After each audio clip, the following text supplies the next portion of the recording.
भी आरोप हैं मनी लॉन्ड्रिंग का हो या सेल कंपनी का हो, जैसे ऐसे फंड को मिस यूटिलाइज किए हैं, उसको विस्तार से थोड़ा बता दीजिए क्या क्या चार्जेस हैं और कानून के तौर पे अभी जो आप गए हैं उन पे क्या स्थिति है। जी,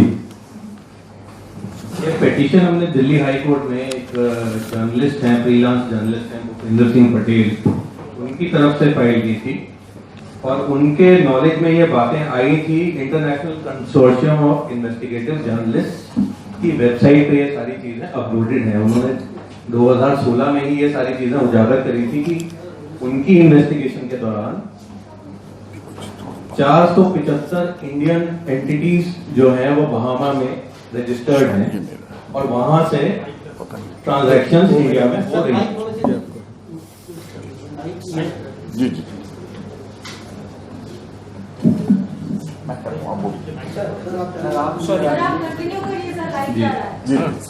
जी जी आप कंटिन्यू। उस आईसीआईजे की वेबसाइट पे ये चीजें सारे दस्तावेज अपलोडेड थे जिनको पिटिशनर ने मेरे समक्ष लाके रखा और मैंने उनको स्टडी किया और ये पाया कि ये फिट केस बनता है हाई कोर्ट के पहले कंप्लेंट दायर की जाए अथॉरिटीज के समक्ष। तो CBI, enforcement directorate, multi agency group, PMO, सब जगह एक प्रॉपर रिटन कंप्लेंट फाइल की गई। उसमें ये हमने अथॉरिटीज को बताया कि कुछ ऐसी कंपनीज हैं बहामास में जो एक ही एड्रेस पर रजिस्टर्ड हैं, उनके कर्ता धर्ता कौन है उनका कोई अता पता नहीं है। वो शेल कंपनीज इंडिया में फॉरेन एक्सचेंज लेकर आती हैं, इन्वेस्टमेंट्स करती हैं उन कंपनियों में जिनमें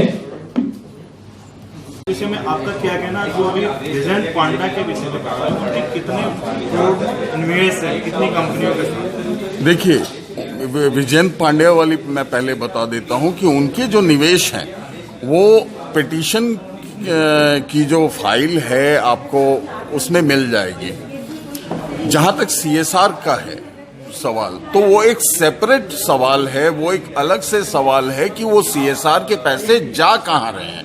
कहीं ऐसे ही शेल कंपनियों के माध्यम से उनका भी तो रोटेशन नहीं हो रहा। देखिए, ये एक सवाल है, इस पे इन्वेस्टिगेशन सरकार को करवानी है, जवाब सरकार को देना है और जनता को संतुष्ट सरकार को करना है, क्योंकि जनता ने सरकार को बनाया। एक अहम सवाल है, जब भी चुनाव आता है भ्रष्टाचार के आरोप लगने चालू हो जाते हैं, लेकिन जैसी सत्ता में सरकार आ जाए उसके बाद भ्रष्टाचार का कोई जांच नहीं होता। इस विषय पर आप क्या कहना चाहेंगे? देखिए, हमारा भी सवाल यही है कि जैसे ही सरकार सत्ता में आती है वो ना खाऊंगा ना खाने दूंगा, वो गायब कहाँ हो जाता है। हमारा भी तो यही सवाल है।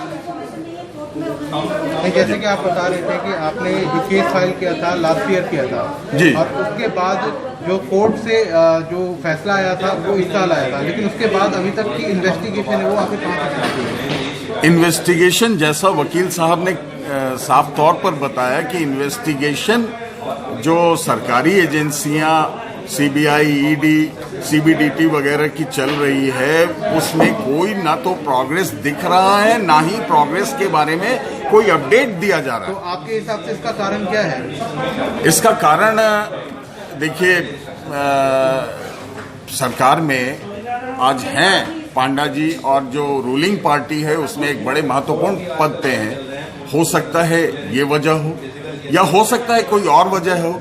क्लियर सरकार को करना है, जवाब सरकार को देना है। आप कह रहे हैं कि वो सत्ता में है, इस वजह से पूरी तरीके से कार्रवाई नहीं की जा रही है जो होनी चाहिए। शायद ये भी एक अहम वजह हो सकती है इसकी, कि उनका सत्ता में होना या सत्ताधारी दल के महत्वपूर्ण पद पे होना, ये भी एक